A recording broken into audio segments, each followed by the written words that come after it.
Good morning students. BEd second year के paper pedagogy of history इतिहास का शिक्षण शास्त्र विषय के अंतर्गत आज हम देखने वाले हैं।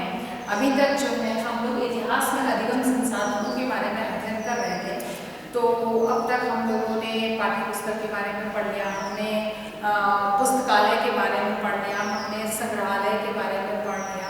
हम बहुत सारे ऐसे संसाधन हैं जिनके बारे में अध्ययन कर चुके हैं। आज हम देखने वाले हैं कि इतिहास परिषद जो हमारा अगला जो संसाधन है वह है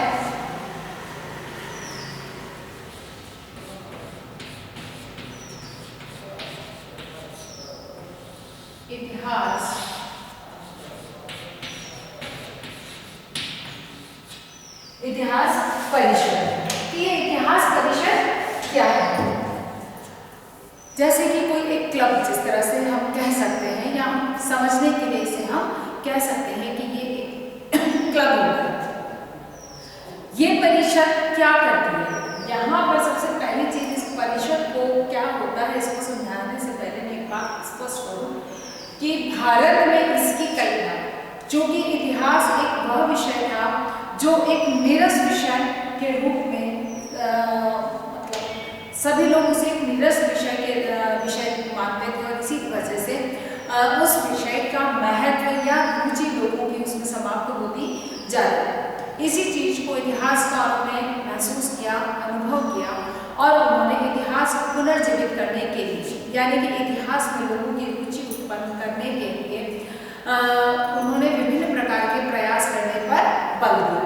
तो यहाँ पर सबसे पहली चीज जो इसमें था कि इतिहास कक्ष की स्थापना भी इसी उद्देश्य से की गई थी कि बालकों की उसमें रुचि उत्पन्न हो सके। यानी कि ये कहा जाए कि विदेशों में तो ये स्थिति, भारत से बाहर के जैसे अमेरिका आदि देशों में भी स्थिति है कि इतिहास के लिए बाकायदा एक अलग से विभाग की स्थापना की जाती है, और उसी के आधार पर यहाँ पर भी हम विद्यालयों में इतिहास कक्ष की कल्पना कर रहे हैं। अब इतिहास कक्ष की स्थापना के साथ में ये बात स्पष्ट हो जाती है कि इतिहास का महत्व बढ़ने लगेगा, इतिहास को महत्व दिया जाएगा। तो ऐसे में इतिहास से संबंधित विभिन्न प्रकार के कार्य गतिविधियां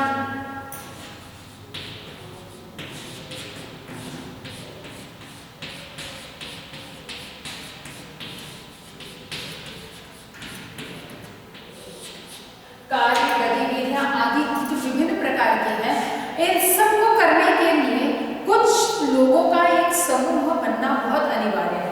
तभी यह समूह, जो लोगों का समूह,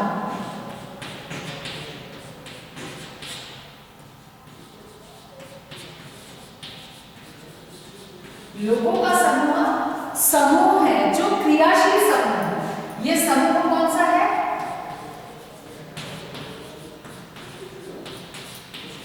क्रियाशील है, यानी कि यह एक भीड़ नहीं है। यानी कि इसमें ये कहा जाए कि यह इतिहास परिषद जो है, इसका कार्य विभिन्न प्रकार की, जैसे इतिहास कक्ष की स्थापना है तो उसमें कौन सा सामान कैसा लाया जाएगा, किस तरह से उसका निर्माण किया जाएगा, कैसे उसको सुरक्षित रखा जाएगा, इन सब का निर्णय लेने के लिए भी कुछ लोगों के समूह का होना अनिवार्य है। क्योंकि कोई तो उत्तरदायित्व लेगा इसके लिए कि ये मेरी जिम्मेदारी है, हमें इस कार्य को करना है। तो ये कब होगा? जब एक निश्चित समूह का निर्माण होगा। अब ये समूह कौन सा है? जो क्रियाशील है, उस कार्य के प्रति समर्पित है,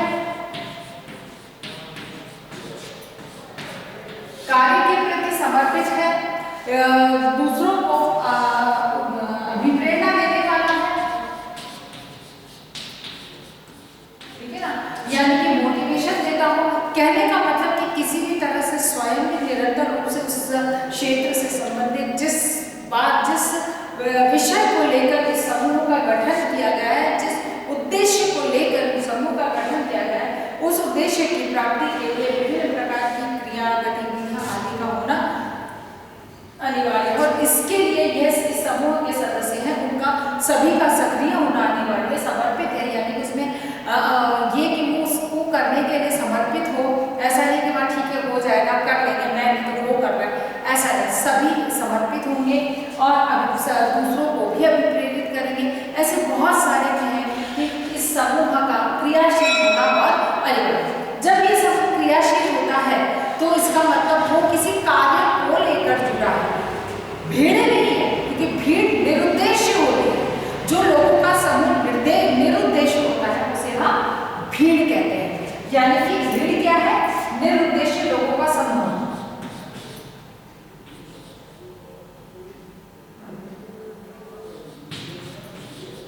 निरुद्देश्य लोगों का समूह, ठीक है ना। ये समूह जो है यह उद्देश्य है और ये जो है वह निरुद्देश्य लोगों का समूह है। यानी कि भीड़ जो है वह निरुद्देश्य लोगों का समूह है, अर्थात वो बिना उद्देश्य के एक जगह जुटे हुए हैं। तो ऐसे में उसका कोई अर्थ, कोई प्रयोजन या कोई लाभ किसी को प्राप्त नहीं होगा। लेकिन वे लोग जो कि किसी उद्देश्य को लेकर जुड़े हैं वह निश्चित है कि कोई ना कोई आउटपुट हमें अवश्य देंगे। इसीलिए तो इतिहास परिषद भी ऐसे ही उद्देश्यपूर्ण लोगों का या उद्देश्य के साथ जुड़े हुए लोगों का एक समूह माना गया और इसके होने की या इसकी स्थापना या इसका गठन पर बल दिया गया। तो भारत में सबसे पहले भारतीय इतिहास परिषद, भारतीय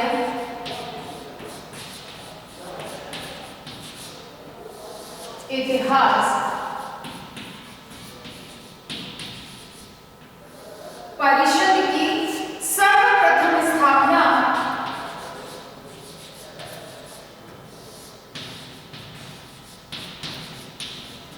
भारत में किसने की थी? जयचंद्र विद्यालंकार।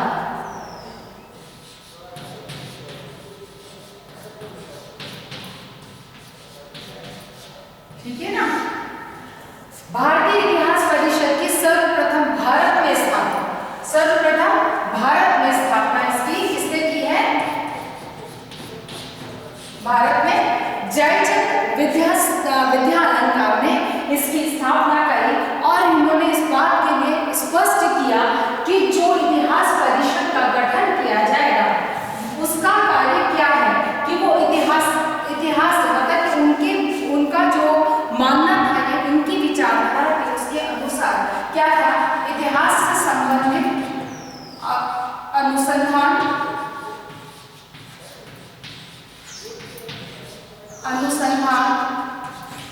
शोध, खोज, ठीक है ना। धर्मनिरपेक्ष,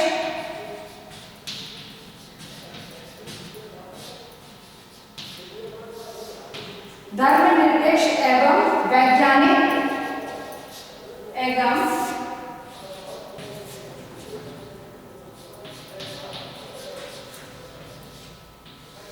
धर्मनिरपेक्ष एवं वैज्ञानिक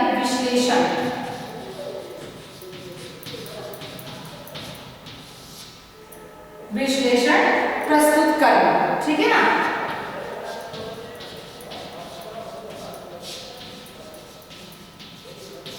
अब यहाँ ये समझने की बात है, क्योंकि इनका जो उद्देश्य था या इनकी जो विचारधारा थी, क्योंकि इतिहास एक ये कहा जाए कि लुप्त प्राय होता विषय बन रहा था, उसे पुनर्जीवित करना, उसे पुनः स्थापित करने में निश्चित है कि अधिगम संसाधनों का प्रभावी ढंग से होना, उपयोगी होना जरूरी था। और इसीलिए उनका जो मानना था, उनका कहना यह था कि यह परिषद क्या करेगी, परिषद किस उद्देश्य से स्थापित की गई? इतिहास से संबंधित अनुसंधान या शोध कार्य किए जाए, खोज की जाए और धर्मनिरपेक्ष और वैज्ञानिक विश्लेषण, यानी कि उसमें धर्म, क्यों कि इतिहास जो है वो कहीं न कहीं पर आकर धर्म से प्रेरित भी हो सकता है। तो उस चीज को बल न देकर धर्मनिरपेक्ष और वैज्ञानिक विश्लेषण के द्वारा तथ्यों को हमारे सामने प्रस्तुत करना और रोचक ढंग से प्रस्तुत करना, जिससे कि लोगों की उसमें रुचि उत्पन्न हो और यह विषय लोगों को लाभकारी लगने लगे। इसीलिए इन्होंने भारत में सर्वप्रथम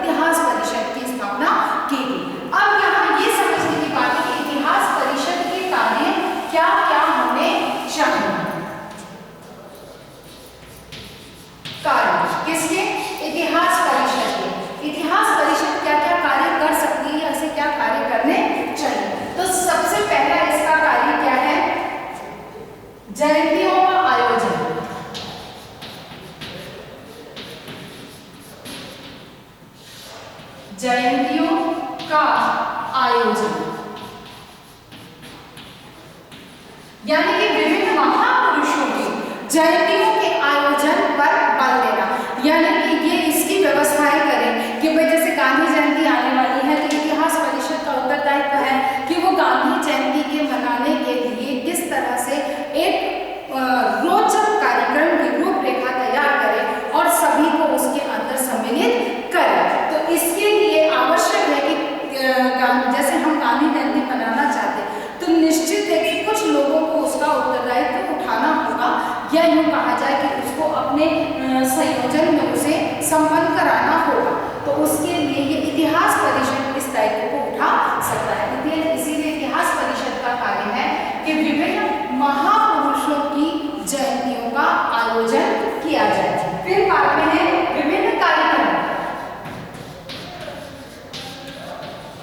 विभिन्न कार्यक्रम इतिहास से संबंधित।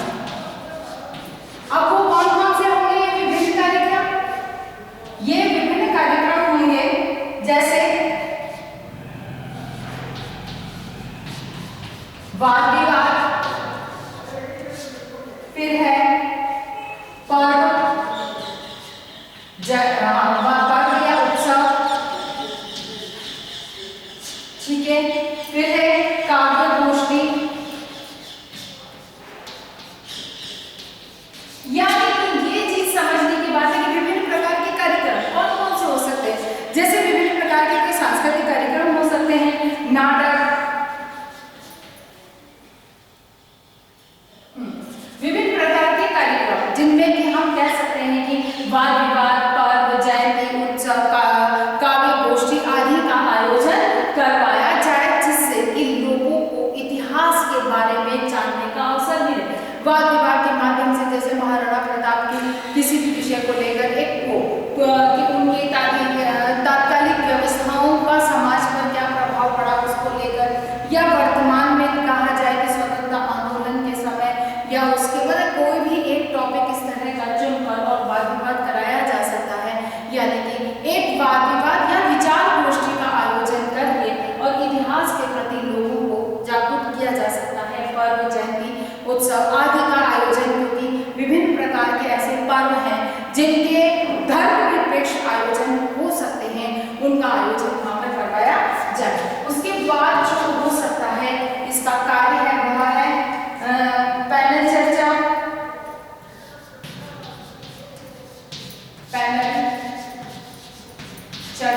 क्योंकि इतिहास को समझना और समझाने के लिए कई बार विशेषज्ञों की रायों को जानना बहुत अनिवार्य होता है।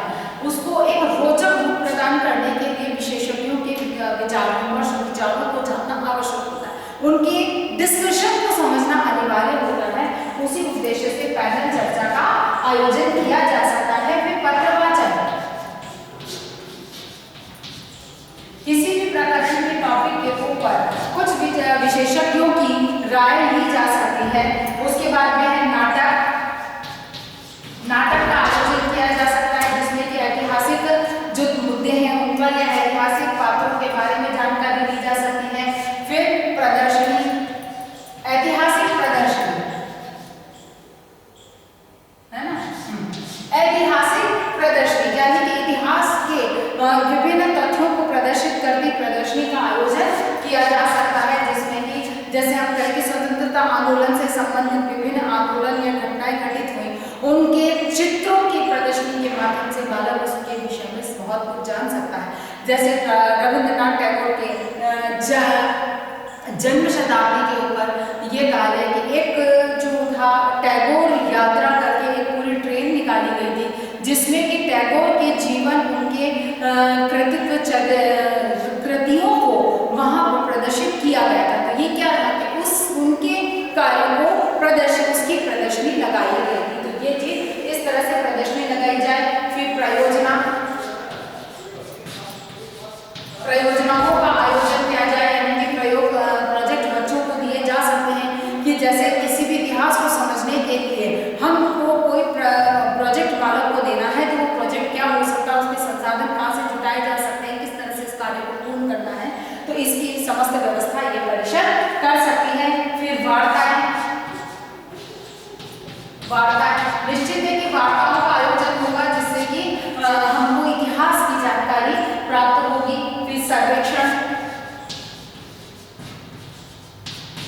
सर्वेक्षण का कार्य किया जाएगा जिससे इतिहास की विभिन्न खोज की जा सकती है। तथ्यों का भ्रमण, क्योंकि इतिहास को समझने के लिए भ्रमण विधि सबसे महत्वपूर्ण विधि है और इसका आयोजन करने के लिए व्यवस्थित पूरी प्लानिंग करनी होती है। इसके लिए इसका दायित्व परिषद या इतिहास परिषद अच्छे से कर सकती है। फिर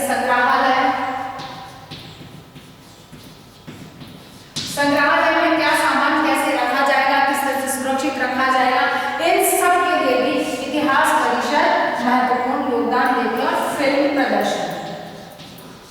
फिल्म प्रदर्शन की ऐतिहासिक फिल्में और उनका प्रदर्शन करने के संबंधी कार्य इतिहास परिषद के माने गए। आशा करती हूँ कि आपको बात समझ में आई होगी। आज चूंकि ये एक टॉपिक छोटा ही है, हम यहीं तक अपनी बात को समाप्त करेंगे। तो आज का आपका होमवर्क होगा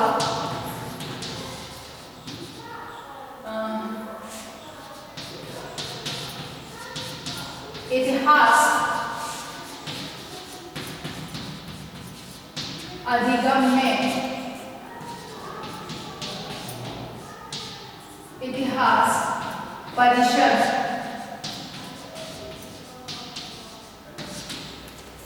के इतिहास परिषद की भूमिका को समझाई। ठीक है, इतिहास अधिगम में इतिहास परिषद की क्या भूमिका रहेगी इसको स्पष्ट कीजिए या समझाइए। अपनी बात को समाप्त करने से पहले कोविड-19 की इस महामारी के दौर में अपने आप को सुरक्षित रखें। बहुत अधिक आवश्यकता होने पर घर से निकले, घर से बाहर निकलने पर 3 बातों का ध्यान रखें। ऊपर मास्क लगाकर निकले, सोशल डिस्टेंसिंग का पालन करें और अपने हाथों को सैनिटाइज करते रहें। स्वस्थ रहें, सुरक्षित रहें। धन्यवाद।